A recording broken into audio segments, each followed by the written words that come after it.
اللہ تبارک و تعالیٰ نے قرآن مجید میں ہمیں یہ حکم دیا ہے کہ ہم اس کے اللہ کے نیک بندوں کے رستوں کو اختیار کریں۔ یا ایھا الذین آمنوا اتقوا اللہ وکونوا مع الصادقین، اے ایمان والو اللہ سے ڈرو، سچوں کے ساتھ رہو۔ ہر نماز میں ہم سورہ فاتحہ میں یہ دعا پڑھتے ہیں، اہدنا الصراط المستقیم، یا اللہ ہمیں صراط مستقیم پہ چلا۔ کیا ہے صراط مستقیم؟ صراط الذین انعمت علیہم، ان لوگوں کا راستہ جن پر تو نے انعام کیا۔ ان انعام یافتہ لوگوں کا ہمیں رستہ عطا فرما۔ جب ہم ہر نماز میں اللہ کی بارگاہ میں یہ التجا کر رہے ہیں کہ مالک وہ رستہ، وہ منزلیں ہمیں نصیب فرما جن پہ تیرے نیک بندے تھے، پھر ہمیں تھوڑی سی توجہ بھی کرنی چاہیے کہ آخر وہ نیک بندے کہتے کیا تھے، اپنی کامیابی کے بعد وہ نتیجہ کیا دیتے تھے۔ انہوں نے اپنی اتنی محنت شاقہ اور جہد مسلسل کے بعد جو ہمیں باتیں ارشاد فرمائیں، وہ ہمارے لیے کتنی زیادہ ضروری ہوں گی۔ اور قرآن مجید نے ان بندوں کی نشاندہی بھی کی، فرمایا انعم اللہ علیہم من النبیین والصدیقین والشہداء والصالحین۔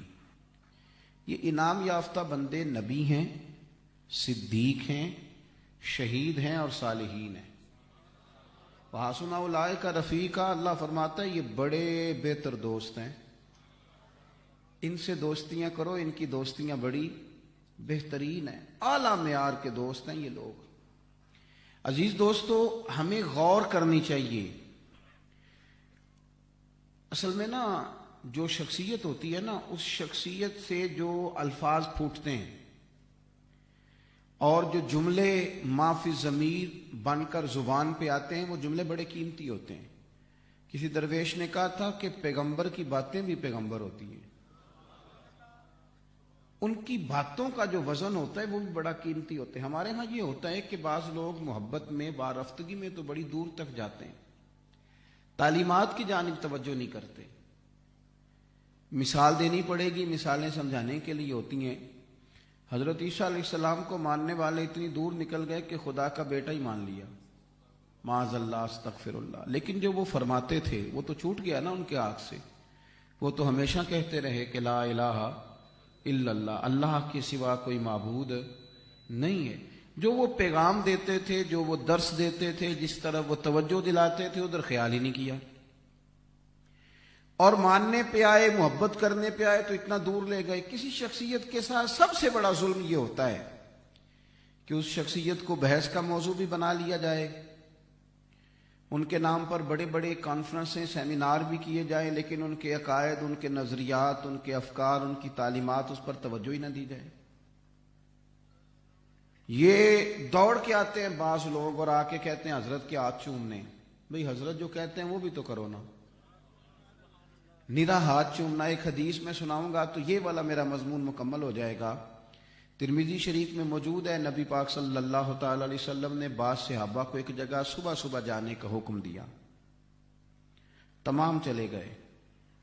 حضرت عبداللہ بن رواحہ رضی اللہ تعالی عنہ فرماتے ہیں میرے دل میں خیال آیا کہ جمعہ ہے تو میں پہلے جمعہ حضور کے پیچھے پڑھ لوں۔ یہ جمعہ حضور کے پیچھے جو پڑھا جائے گا وہ دوبارہ تو نہیں نہ مل سکتا، بہت بڑی سعادت ہے سرکار کی امامت میں نماز جمعہ کی ادائیگی۔ تو میں اس ارادے سے روک گیا کہ جمعہ حضور کے پیچھے پڑھ لیتا ہوں، سعادت مل جائے گی، اور پھر میں چلا جاؤں گا۔ باقی سارے سویرے سویرے چلے گئے۔ فرماتے ہیں جمعے کی نماز حضور کے پیچھے پڑھی، سرکار نے مجھے دیکھا اور دیکھ کے فرمایا میں نے تو تمہیں صبح وہاں بھیجا تھا۔ یا رسول اللہ، ابھی ان کا ذوق ہے نا، محبت یہ ہے کہ پیچھے پڑھتا ہوں جمعہ۔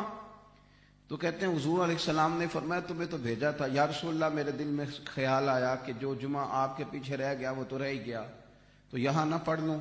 پتہ ہے حضور نے کیا فرمایا؟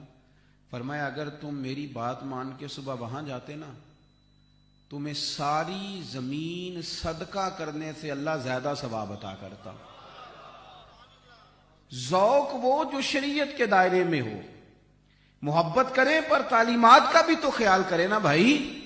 اعلیٰ حضرت بریلوی کیا فرماتے ہیں؟ وہ جو نہ تھے تو کچھ نہ تھا، وہ جو نہ ہو تو کچھ نہ ہو، جان ہے وہ جہان کی، جان ہے تو جہان ہے. لیکن ساتھ اور بھی ایک بات کرتے ہیں، کہتے ہیں پیش نظر ہے وہ نو بہار اور سجدے کو دل ہے بے قرار، پر روکیے سر کو روکیے یہی تو امتحان ہے. ذوق تو کہہ رہا ہے یہ کام کریں، پر کرنا وہ ہے جس کا حضور نے ہمیں پابند کر دیا ہے، اس سے آگے پیچھے ہو سکتے نہیں. ایک شاعر نے کہا تھا کہ جب تیرا حکم ملا ترک محبت کر دی. انہوں نے کہا نہیں کرنی، تو ہم نے کہا چلو پھر نہیں کرنی. جب تیرا حکم ملا ترک محبت کر دی، دل مگر اس قدر دھڑکا کہ قیامت کر دی. اور اب تو دشمن کی اداؤں پہ بھی پیار آتا ہے، تیری الفت نے محبت میری عادت ہی کر دی. تو نفرت کی ہی نہیں جاتی ہم سے. تو بات مانیں، تعلیمات پر عمل کریں.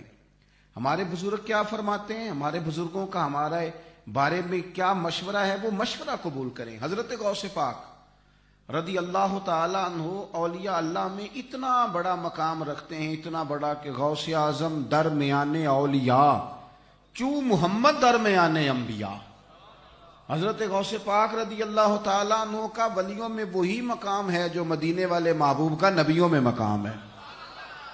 تو اب دیکھنا تو یہ ہے کہ وہ شخصیت ہمیں کیا مشورہ دیتی ہے، ان کا ہمارے بارے میں کیا کہنا ہے. تو چند ایک ارشادات آج میرے خیال میں آیا کہ میں حضرت غوث اعظم کے آپ کے سامنے رکھوں.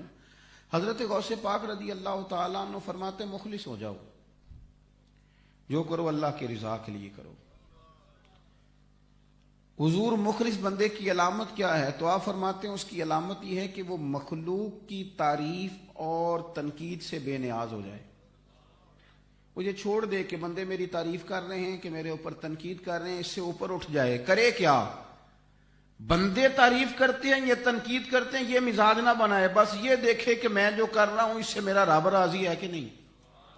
مخلوق کی مدح و ذم سے اوپر نکل جائے. اور آپ فرماتے ہیں نعمت کے لیے کبھی کام نہیں کرنا. یہ پیسہ مل جائے، یہ انعام مل جائے، یہ چیز مل جائے، نعمت کے لیے کام نہیں کرنا، نعمت دینے والے کے لیے کام کرنا. تم اس طرف سفر کرو جو نعمت. اور یہ بڑا باریک نقطہ غوث پاک نے ہمیں ارشاد فرمایا ہے. محمود غزنوی نے نا یوں دروازے کھول دیے سارے خزانوں کے اور کہنے لگا کہ جو جس پہ ہاتھ رکھے گا وہ شے اسی کی. کسی نے ہیرے پہ ہاتھ رکھا، جواہرات پہ رکھا، نوٹوں کے تھیلے پہ رکھا، کسی نے کہیں رکھا. ایاز نے پیچھے سے اٹھ کے محمود کے کندھے پہ ہاتھ رکھا. تو محمود کہنے لگے یہ کیا بات ہوئی؟ کہنے لگے اپنے وعدے پہ پکے ہونا، جو شاید جس پہ ہاتھ رکھے وہ اسی کی ہو جائے گی. تو بس پھر میں نے بھی جہاں جو چیز مجھے چاہیے تھی. محمود کہنے لگے تو سیاںا نکلا ہے، باقیوں نے خزانے چاہے ہیں، تو نے خزانے والا چاہا ہے. تو حضرت غوث پاک فرماتے ہیں کہ نعمت کے پیچھے بھاگنے سے بہتر ہے نعمت والے کی طرف دیکھ. اگر خلاق عالم راضی ہو گیا تو وَيَرْزُقْهُ مِنْ حَيْثُ لَا يَحْتَسِبُ، وہ تو وہاں سے دے دے گا کہ تیرا کبھی گمان بھی نہیں گیا ہوگا. ہم نا دینی لوگوں سے بھی گزارش کروں گا، لوگ شاباش دیں تو بندے کام اور کرتے ہیں، لوگ تھوڑی تنقید کر دیں تو بندے رک جاتے ہیں. یہ تو نہ کریں میرے بھائی. مخلوق کی مدح و ذم میں کیا رکھا ہے؟ بڑے سارے لوگ ہیں جن کو لوگوں نے کوئی بہت بڑا ولی اللہ نہیں جانا. میں اکثر کہتا ہوں کہ نبیوں کے ساتھ بڑی بڑی فوجیں نہیں چلی، 4 5 لوگوں نے کلمہ پڑھا پر نبی کامیاب ہو کے گئے، اس لیے کہ جو ڈیوٹی وہ کرنے آئے تھے وہ ڈیوٹی انہوں نے پوری دی. تو حضرت غوث پاک رضی اللہ تعالیٰ عنہ ارشاد فرماتے ہیں کہ یاد رکھو اخلاص یہ ہے کہ مخلوق تعریف کرے یا تنقید کرے، تم نے اپنے رب کی رضا کی جانب دیکھنا ہے. دوسری بات حضرت غوث اعظم فرماتے ہیں کہ دین ان لوگوں کا برباد ہو جاتا ہے جو علم پر عمل نہیں کرتے. اور فرماتے ہیں ان کے لیے بھی بربادی ہے کہ اس چیز پر عمل کرتے ہیں جن کا انہیں علم ہی نہیں. نماز کا علم ہے نا، ہمیں ہے کہ نہیں؟ زکوٰۃ کا ہمارے اوپر آج فرض ہو تو علم ہے نا. ماں باپ کی خدمت کرنی چاہیے، علم ہے اس بات کا. بال بچوں کی تربیت صحیح کرنی چاہیے، علم ہے نا اس بات کا. یہ حلال ہے، یہ میرے لیے حرام ہے، اس کا علم ہے نا. فرماتے ہیں جس کا علم ہے اس پر تم عمل نہیں کرتے ہو، جس کا علم نہیں.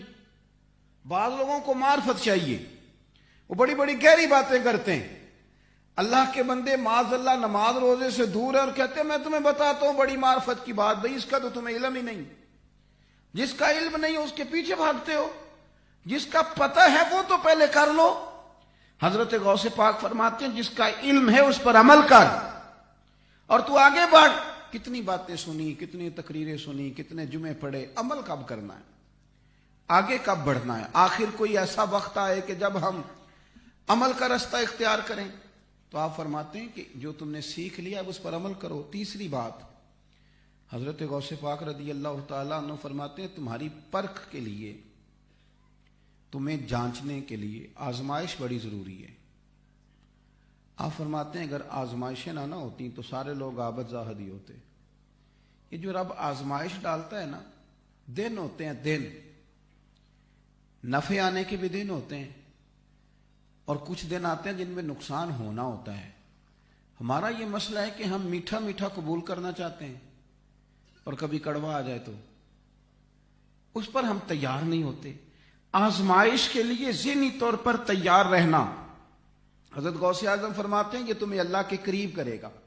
ایک وقت آتا ہے, ایسا نہیں کہ آپ تدبیر نہیں کرتے میرے بھائی, ایک ٹائم آ جاتا ہے جب